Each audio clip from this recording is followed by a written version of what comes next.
Hi friends, మనిషికి అతి ముఖ్యమైన అవయవం ఏది అని అంటే కొంతమంది ఏమో గుండె, కొంతమంది మెదడు, మరి రకరకాలుగా చెప్తారు. ఇవన్నీ తప్పు. మనిషికి ముఖ్యమైన అవయవం ఏంటంటే ఊపిరితిత్తులు.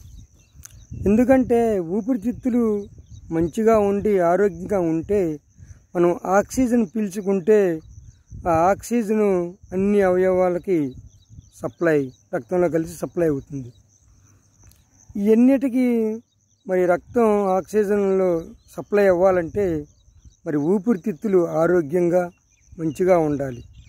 కాబట్టి మనిషికి ముఖ్యమైన అవయవం ఏదంటే ఊపిరితిత్తులు. అవి బాగుంటేనే ఆక్సిజన్ పీల్చుకుంటాడు, అవి రక్తంలో కలిసి ప్రాణవాయువుగా మారి మనిషి జీవించగలుగుతాడు. మరి ఈ ఊపిరితిత్తులు మంచిగా ఉండాలంటే మనం చేయవలసిన పని ఏంటంటే సిగరెటు, చుట్ట, బీడి మళ్ళీ ఇవన్నీ మానుకోవాలి.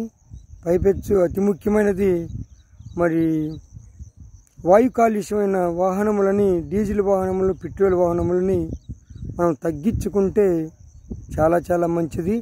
మరి ఇప్పుడు విద్యుత్ వాహనములు వస్తున్నాయి, అవి కొని మనం ఆరోగ్యంగా ఉండి మరి ఇతరులను కూడా ఆరోగ్యంగా ఉంచుతామని నేను కోరుకుంటున్నాను.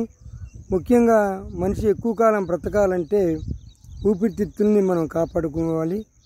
కాబట్టి ఈ వీడియో నచ్చితే లైక్ చేయండి, షేర్ చేయండి, సబ్స్క్రైబ్ చేయండి. బాయ్.